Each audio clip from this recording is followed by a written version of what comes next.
Hello everyone, I'm Yao Songmei. Welcome to Chinese course on Talk. Follow me to get to know Chinese. You will find it quite interesting. So, let's get started. What do you know about Chinese language? How much do you know about it?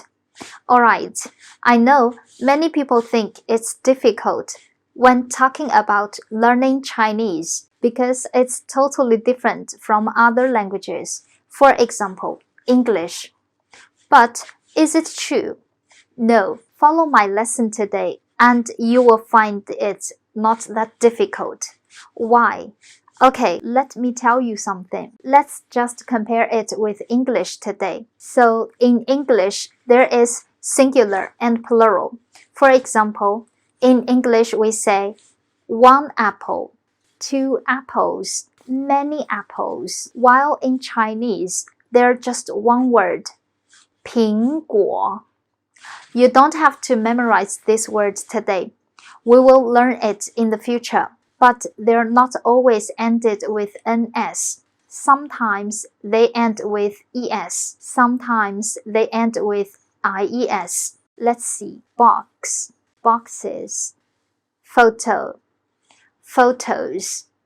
Potato, potatoes. Party, parties. And in English, we have present tense, past tense, future tense, and so on. But in Chinese, we don't have that. I love skating a lot. So when I want to tell my friends the different times I skate, I say, I skated yesterday. I skate today. I will skate tomorrow. Skated, skate, will skate. What do I say it in Chinese? Aha, I say 溜冰.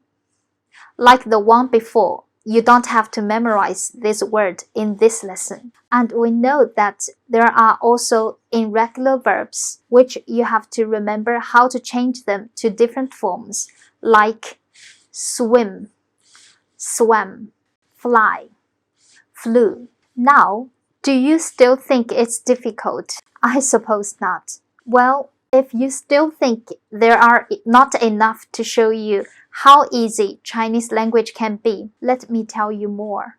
Take a look at this example and see if you can find the difference between Chinese and English.